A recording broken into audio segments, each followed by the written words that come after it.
Первая игра на сегодня Watch Dogs. Это мультиплатформенная компьютерная игра в жанре приключенческого боевика с открытым миром. Выход ее состоялся в 2014 году. В игре много различных специфичных заданий, от сюжетной линии до мини-игр, захвате территорий и обезвреживания мелких преступлений. Из сюжета по начальным миссиям я понял, что главный герой хочет добраться до какого-то злодея, который убил его 6-летнюю племянницу.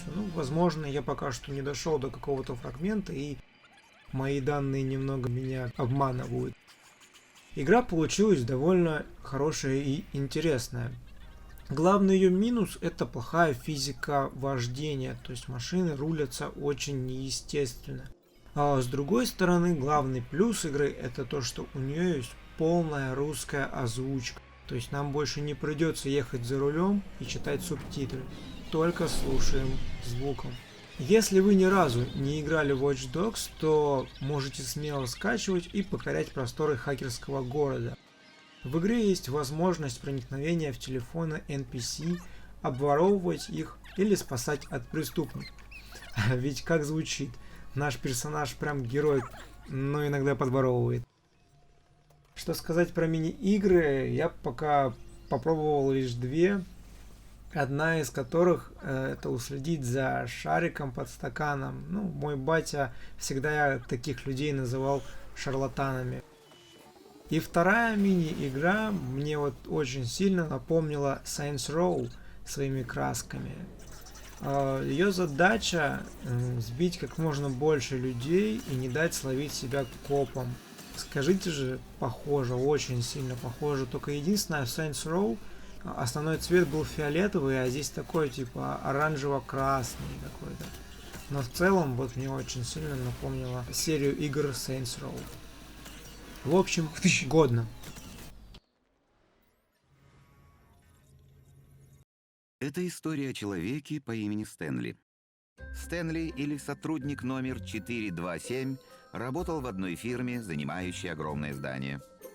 Работа сотрудника 427 была проста. Он сидел за своим столом в комнате номер 427 и нажимал кнопки на клавиатуре. Следующая игра, которая завтра будет раздаваться, The Stanley Parable. Компьютерная игра, принадлежащая к жанрам визуальный роман и interactive fiction. Первоначально была выпущена в 2011 году как модификация на движке Source. Однако после переработана в полноценную игру. Ремейк был анонсирован с помощью сервиса продвижения инди-игр Steam Greenlight в 2012, и на следующий год полноценное издание увидело свет. Не скажу, что что-то в движке изменилось, все объекты так и остались сорсовскими. Игра представляет собой некий квест, у которого есть несколько концовок.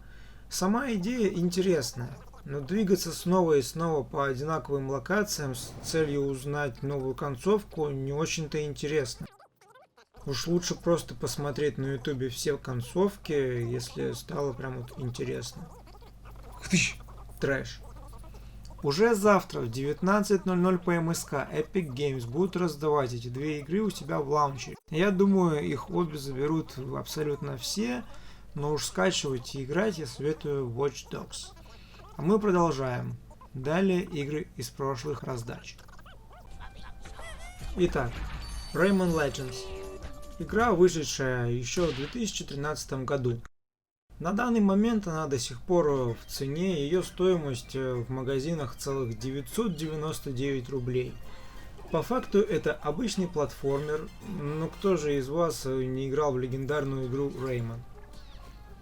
Я помню, мне было лет еще 10, когда я впервые познакомился с этой игрушкой, и для меня на тот момент она была превосходна просто. Поиграв сейчас в новую часть, я в принципе приятно удивлен.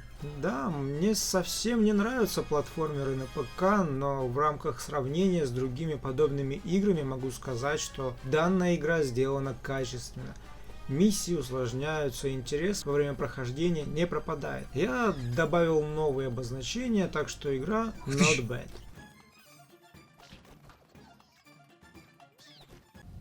Идем дальше.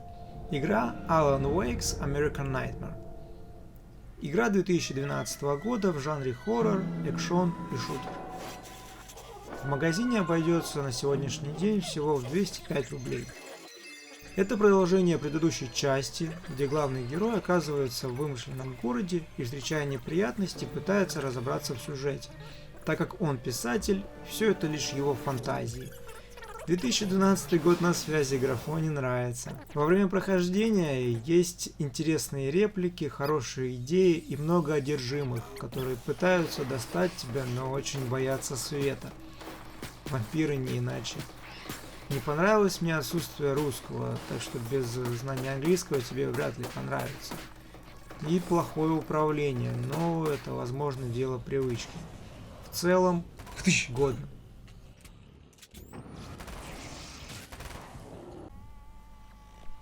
Крайняя на сегодня игра у нас Goner. Вышла она в 2016 году какого-то долбанутого жанра roguelike. Вставонька. Я же сравниваю уже эту игру с Реймоном.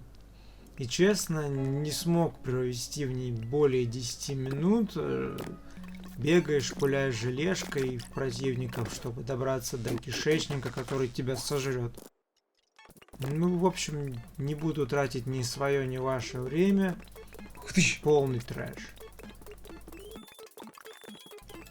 А ты не забывай подписываться, ставить лайк и писать комментарий.